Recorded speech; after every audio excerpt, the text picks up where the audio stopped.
The Ninja Professional Plus kitchen system has 2 times more functionality than the original Ninja kitchen system. With a 72-ounce pitcher, which is great for all of your blending needs. We have a 64-ounce food processor, which can process up to 2 pounds of dough.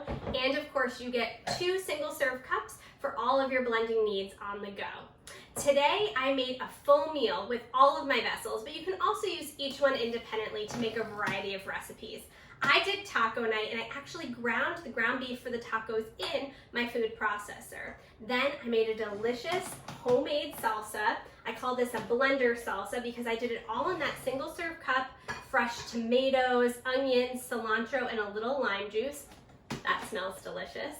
And of course, taco night is not complete without a margarita, so I used the 72-ounce pitcher to make a frosty margarita, creamy and delicious, just like your favorite restaurant. Cheers!